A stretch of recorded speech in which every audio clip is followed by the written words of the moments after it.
आवाज news true voice. నమస్కారం, Awaaz news కి స్వాగతం. కామారెడ్డిలో అంతర్రాష్ట్ర దొంగల ముఠాను పోలీసులు అరెస్టు చేశారు. షటర్లు లేపి దొంగతనాలు చేసిన మహారాష్ట్రకు చెందిన నలుగురు ముఠా సభ్యుల్లో ఇద్దరిని పట్టుకొని దొంగిలించిన ద్విచక్ర వాహనాలు, ఇనుపరాడ్లు, మాస్కులు స్వాధీనం చేసుకున్నారు. మిగతా ఇద్దరి కోసం ప్రత్యేక బృందాలు గాలింపు చేపట్టినట్లు జిల్లా ఎస్పీ రాజచంద్ర ఐపీఎస్ తెలిపారు. ప్రజలు అప్రమత్తంగా ఉండాలని, అనుమానాస్పద కదలికలు కనిపిస్తే వెంటనే పోలీసులకు సమాచారం ఇవ్వాలని సూచించారు. ఈ నెల ఇంటర్వ్యూనింగ్ నైట్లో మన కామారెడ్డి జిల్లాలో కొన్ని షట్టర్ లిఫ్టింగ్స్ 4 చోట్ల మనకు రిపోర్ట్ అయింది. అదేవిధంగా అదే రోజు ఒక 2 బైక్స్ కూడా పోయినట్టుగా మనకు కేసు దాఖలైంది. దాని నుంచి లీడ్ తీసుకొని సీసీ కెమెరాస్ అన్ని చెక్ చేసుకుంటూ ఇమీడియట్గా కొన్ని టీమ్స్ ఫామ్ చేయడం జరిగింది. సిసిఎస్ ఇన్స్పెక్టర్ గారు and town police station inspector గారు కలిపి కొన్ని టీమ్స్ ఏర్పాటు చేసుకోవడం, ఆ టీంలతోటి మొత్తం వర్కౌట్ చేసుకుంటే ఇది ఒక ఇంట్రెస్టెడ్ గ్యాంగ్గా మనకు తెలిసింది. ఈ గ్యాంగ్లో మొత్తం 4 సభ్యుల్లో ఇంకా సభ్యులు మనకు దొరకడం జరిగింది. మిగతా ఇద్దరి కోసం కూడా గాలింపు చర్యలు ఉన్నాయి. ఈ గ్యాంగ్లో ఈ 4 సభ్యులు కలిసి ఇది చేయడం మొదటిసారి, కానీ వీళ్ళు ఇండివిజువల్గా అనేక అఫెన్సెస్ చేయడం జరిగింది. అండ్ గతంలో కూడా ఈ గ్యాంగ్ వాళ్ళు మెట్పల్లి, జగిత్యాలలో కూడా 6 అఫెన్సెస్లో ఉన్నట్టు తెలుస్తుంది. ఈ ఇద్దరు కూడా ఇప్పుడు మన కస్టడీలో ఉన్న ఇద్దరు కూడా మహారాష్ట్రలోని హింగోలి డిస్టిక్కి సంబంధించిన వాళ్ళు. ఇద్దరు కూడా ఏజ్ రీత్యా జువెనైల్స్. వీళ్ళిద్దరు కూడా వీళ్ళకి ఒక ఆపరేటర్ ఉన్నాడు. ఈ ఆపరేటర్ ఆధ్వర్యంలో వీళ్ళు కొన్ని గ్యాంగ్స్ లాగా ఏర్పాటు చేసుకొని వాళ్ళు వేరు వేరు చోట్లలో తిరగడం జరుగుతూ ఉంది. ఈ గ్యాంగ్లో సభ్యులు కూడా ఇది అఫెన్స్ కమిట్ చేసిన తర్వాత మహారాష్ట్రకి వెళ్ళి మళ్ళీ వాళ్ళు తిరిగి మన తెలంగాణకు వచ్చి మన తెలంగాణ కూడా వేరే ప్లేసెస్లో కూడా తిరగడం జరిగింది.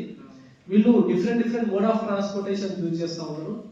మన కామారెడ్డిలో షటిల్ లిఫ్టింగ్ చేసినప్పుడు వాళ్ళు ట్రైన్ రూట్ ద్వారా రావడము, ఆయన వెళ్ళేటప్పుడు బై రోడ్ వెళ్ళడం జరిగింది.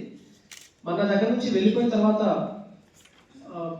వచ్చేటప్పుడు వాళ్ళు ఒక బైక్ని జప్తు చేసుకొని దాంట్లో రావడం జరిగింది. ఆయన వెళ్ళిపోయేటప్పుడు ఆ రోజు రాత్రి మన వెహికల్ చెకింగ్ నడుస్తూ ఉంటే మన పోలీస్ పార్టీని చూసి ఆ వెహికల్ అక్కడే పొదలో పడేసి వాళ్ళు అది మిగతా కాలనీస్ నుంచి ఆ వెహికల్ చెకింగ్ దాటుకొని మరొక ప్లేస్కి వెళ్ళి అక్కడ ఇంకొక వెహికల్ తెప్పు చేసుకొని అక్కడ నుంచి నిజామాబాద్ వెళ్ళడం జరిగింది.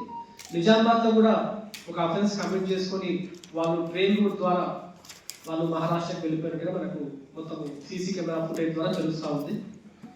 ఇది అయిపోయిన తర్వాత 13వ తారీఖు వాళ్ళు మళ్ళీ మన తెలంగాణ రీజియన్కి రావడం జరిగింది. అండ్ తెలంగాణలో కామారెడ్డి, మెదక్ అండ్ హైదరాబాద్ రీజియన్ కూడా తిరిగి మళ్ళీ కామారెడ్డి ఏరియాకి వచ్చినప్పుడు మనం ఆల్రెడీ ఇన్ఫర్మేషన్ తోటి వీళ్ళకు సర్చ్ చేస్తూ ఉన్నాము. అండ్ వీళ్ళని కూడా సస్పిషియస్ సర్కమ్స్టెన్సెస్లో వీళ్ళని పట్టుకోవడం జరిగింది. అండ్ వాళ్ళ కోర్టుకి జ్యుడిషియల్ రిమాండ్ పంపుతా ఉన్నాము. ఫర్దర్గా ఈ గ్యాంగ్కి సంబంధించిన సభ్యుల గురించి మిగతా వాటి గురించి మనము ఇంకా ఎంక్వైరీ చేయాల్సి ఉంది. అది పోలీస్ కస్టడీలో మనము చేస్తాము. వీళ్ళ దగ్గర వీళ్ళ పట్టుకున్నప్పుడు వీళ్ళ దగ్గర ఒకటి టీవీఎస్ వెహికల్ ఒకటి అండ్ ఈ నేరం చేయడానికి యూజ్ చేసిన వస్తువులు పనిముట్లు కూడా మనకు దొరకడం జరిగింది. వీళ్ళు చాలా చాకచక్యంగా కెమెరాలు పడకుండా అనేక ప్రయత్నాలు చేసినప్పటికీ కూడా మన కామారెడ్డిలో కొన్ని కెమెరాలు వాళ్ళు చిక్కడం జరిగింది. సో ఆ సైంటిఫిక్ ఎవిడెన్స్ ద్వారా కూడా వీళ్ళని పట్టుకోవడం జరిగింది.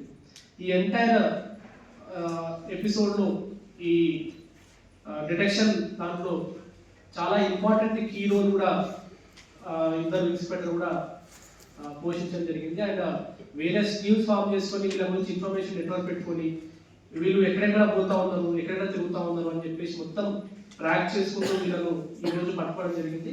And on behalf of district police we appreciate both the officers. And ఈ ఎంటైర్ లాస్ట్ 10 days నుంచి కూడా ఈ పని మీద చాలా శ్రద్ధతో చాలా ఇంపార్టెంట్గా టేకప్ చేసిన ఏఎస్పీ గారికి కూడా ప్రత్యేక ధన్యవాదాలు. Thank you.